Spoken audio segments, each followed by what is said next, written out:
Mesdames et messieurs, bonsoir, bienvenue dans le journal de notre rédaction et tout de suite les titres de ce mercredi 14 avril.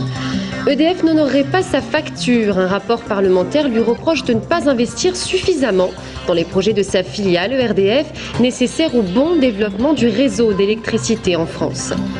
Le personnel du CHU de Tours lance un SOS. Aujourd'hui, ils étaient en grève pour manifester contre la mutualisation de certains services d'hospitalisation qui seront à présent déplacés dans un seul et même bâtiment. Un véritable bras de fer s'est engagé avec la direction. Le TVB, lui, est bien parti pour la finale de la Coupe de France. Ils ont écrasé leur adversaire poitevin hier soir en quart de finale. Le score 3-0 pour les Tourangeaux. EDF pointé du doigt par un rapport parlementaire, la société ne financerait pas suffisamment les investissements nécessaires à sa filiale ERDF au profit d'activités plus rentables. Selon le rapport, la qualité du réseau d'électricité en France s'est dégradée ces dernières années. Et justement, ERDF Touraine organisait aujourd'hui une conférence de presse afin de dresser le bilan de l'année 2010 au sujet des travaux réalisés par ERDF. Anaïs Michaud et Sébastien Branger. Hier, l'autorité de sûreté nucléaire pointait du doigt EDF pour sa gestion parfois approximative de la centrale de Chinon. Voici maintenant qu'un rapport parlementaire reproche à EDF de ne pas donner assez de moyens à sa filiale ERDF qui s'occupe du réseau d'électricité. Nous investissons sur les réseaux et nous n'avons pas attendu finalement un rapport parlementaire pour nous préoccuper de l'état des réseaux. Et ce que je disais tout à l'heure, nous avons augmenté de 40% nos investissements sur les réseaux depuis 2006 et nous continuons à augmenter nos investissements. Toujours selon ce rapport, la conséquence majeure de cette mauvaise répartition des fonds est d'entraîner depuis 2002 le doublement de la durée moyenne par année de coupure d'électricité. Mais on est sur un temps moyen, un temps de coupure moyen par client qui est de l'ordre de l'heure, ce qui est par rapport à la moyenne des pays européens un très bon résultat. Donc je crois qu'il ne faut pas dire que la qualité de fourniture en France, la qualité de l'électricité serait mauvaise. Elle est de très très bon niveau par rapport à ce qu'on peut observer ailleurs en Europe. Je crois que c'est un point fort aujourd'hui de la France et il ne faut pas non plus sans arrêt nous dire que nos réseaux ne vont pas bien.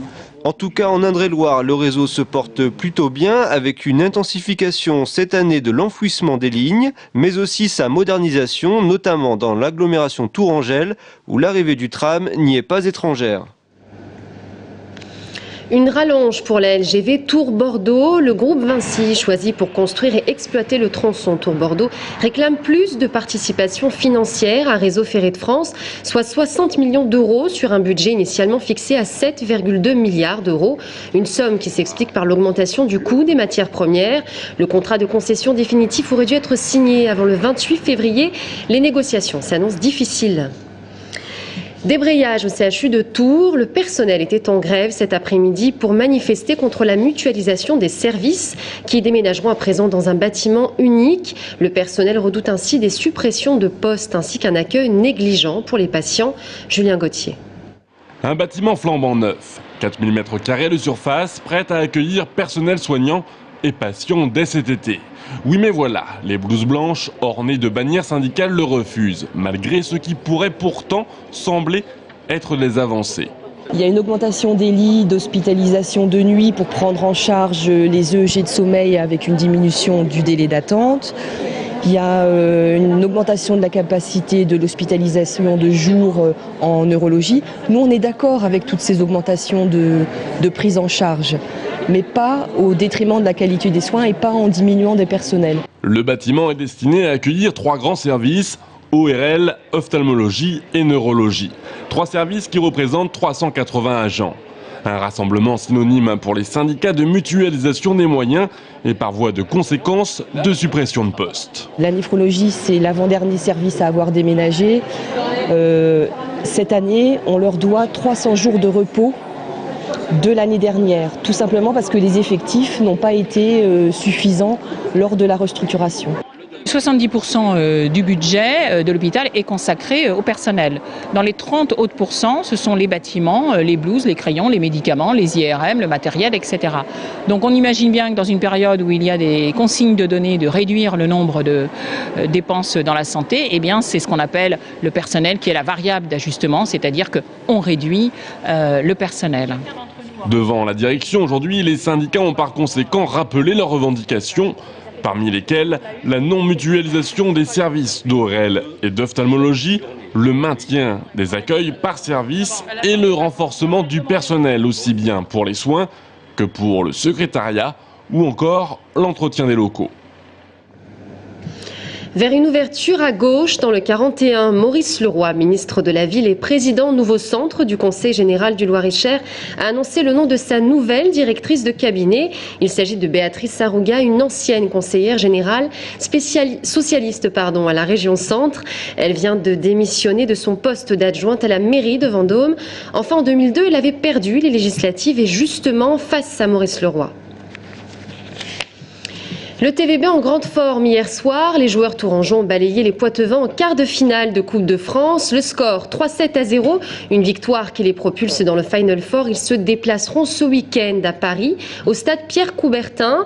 Les tourangeaux devront d'abord remporter leur match contre Rennes en demi-finale samedi. On écoute Pascal Foussard, manager du TVB, au micro de Sébastien Branger. Il y a encore 2 matchs, il y a encore 2 marches. On joue Rennes en demi-finale. Si on bat Rennes, on jouera le vainqueur de Beauvais-Chaumont. Ça fait peut-être un final fort un peu bizarre. Rennes est 5e du championnat, Beauvais est 10e et Chaumont est en Pro B. Bon, voilà, c'est une formule assez spéciale. Mais bon, peu importe qui on joue, nous on a 2 matchs à gagner pour ramener un titre au Tour Volleyball et conserver la Champions League ici. Donc c'est le plus important. On est en fin de semaine, on va être vite renseigné. Mais je pense qu'on a tous les atouts en main pour le faire. À Luçon-sur-Loire, un nouveau stade voit le jour. Il s'agit du stade Marc Lièvremont qui porte le nom du sélectionneur du 15 de France. Il était d'ailleurs présent à l'inauguration. Le club L'Oval-sur-Loire inaugurait ce nouvel espace avec la fondation Mouvement pour les villages d'enfants qui protège l'enfance en danger. Une occasion de rappeler des valeurs intrinsèques au sport telles que le partage et la persévérance. On écoute Jean-Christophe Vénard, président du club, au micro de Harounsak Misefon. L'opération aujourd'hui en fait est double. Il y a d'une part l'inauguration du stade et puis l'opération Un maillot, un enfant. Et le trait d'union, c'est Marc Lièvremont. La raison est simple puisqu'il y a 2 villages d'enfants sur Amboise et Possé. Que la fondation existe depuis 50 ans, la fondation Mouvement pour les villages d'enfants. Et que Marc Lièvremont est le parrain de cette fondation. Le foot, un sport au service du handicap. 2 foyers d'animation ont organisé hier une rencontre entre adultes atteints d'autisme et d'autres adultes polyhandicapés. Titi Bouengo, joueur du Tour FC, parrainait d'ailleurs l'événement. Un symbole fort qui marque le bénéfice que peut apporter le sport au handicap. Marion Rabot.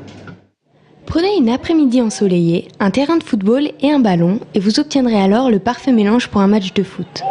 Cette composition a été organisée pour les personnes autistes des maisonnées d'Azel Rideau et du foyer d'animation d'Ambiou.